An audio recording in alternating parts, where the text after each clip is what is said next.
Hello, friends, and welcome to Coordinating Your Chaos with the Blended Mama. My name is Teresa Stone. I am the Blended Mama, and I am an independent brand ambassador with Tula 12, which is a lifestyle organizer company.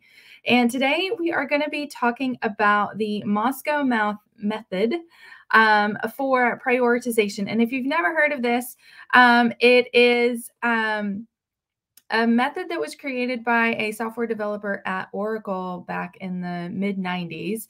And it's going to be similar to the Eisenhower matrix that we talked about a couple weeks ago, but it's really a way to help you prioritize your tasks, as you're working on your goals. So think about it in terms of you have a goal and you have a ton of things that you could or should do to support the goal. And it's going to help you really kind of categorize and bucket them. And you can decide how much time you want to spend in each category. Okay, so I'm going to just share my screen here, and you're going to see I've created this spot in my bullet journal because I like to just have things written out. So this is one of our dot grid journals, and I use some of our brand new sunflower washi tape that came as part of our March 2024 Create Organized Plan Kit, which did actually sell out, which is kind of crazy. But anyway, I love the sunflowers. They're just such a happy flower. Anyway, I digress.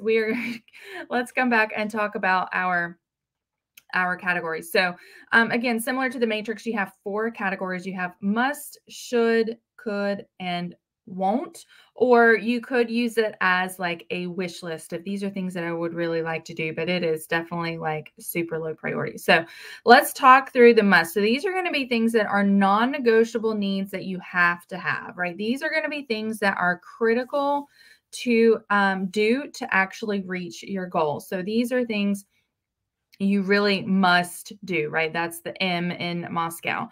Now, the next category is should. So these are going to be things that are important. They're perhaps not as urgent, but they still are going to add significant value to reaching your goal or, doing whatever the thing is that you were doing. Okay. So these are going to be where you spend the most amount of time, and you really have to kind of decide how much time you want to spend in each category, because if you have so much in your must that you never get to your should, you might want to evaluate, or do you need to bring in additional resources, things like that. Okay.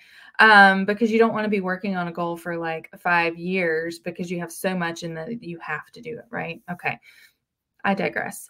The next category is your could. These are things that are nice to have, but the impact is probably going to be small if you don't do it. So these are really optional.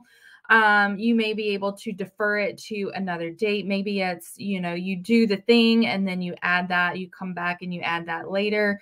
Like from a software perspective, because I do personally think a lot in software. It's kind of some of the stuff I do on my day job. Think about that as maybe it's a smoother interface or, a better user look, that sort of thing, that maybe you don't have to make it function, but it would definitely make it nicer for the end user. Think about things like that. So again, those are things that are optional. They're not going to make a huge difference if you don't do it in terms of achieving your goal. So just think about it that way. And then the last one is your will not have, won't have, or perhaps your wish list. So these are going to be low priority, perhaps even irrelevant, but things that are basically not a priority at this time. Okay. So those are basically the 4 categories. Again, it's very, very similar to what we did with the Eisenhower matrix a few weeks ago.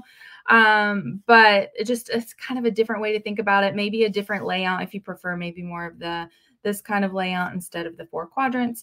It's totally up to you. But this is still a great way for you to think through the actions on your to-do list, because listen, I'm currently working on my 12-week goals for my next 12 weeks.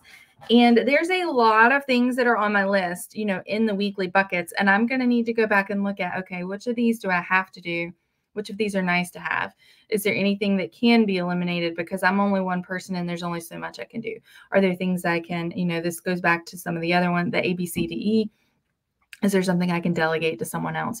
So, whenever you're looking through your must, should, could, won't list, think about those things as well. Is there something that you could have someone else do, so that you are not the one actually expending the effort, but you're basically helping someone else do it. So anyway, things to think about.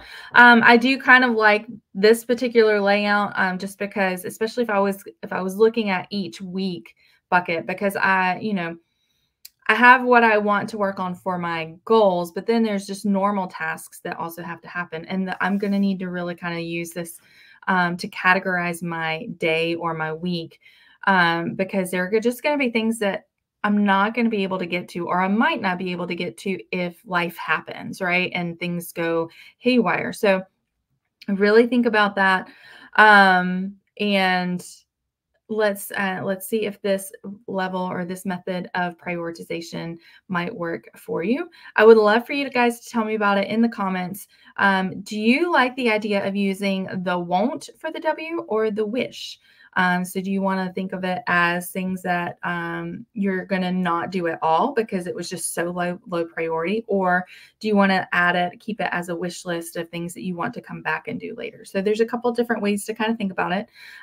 So you tell me in the comments, which one would you use as your W? All right, friends, if you have more questions, if you would like more information, you can visit theblendedmama.com for more time-saving tips and time management tips, and lots of information on how to organize all the things. All right, friends, I hope you guys have a fantastic day, and I'll see you guys later.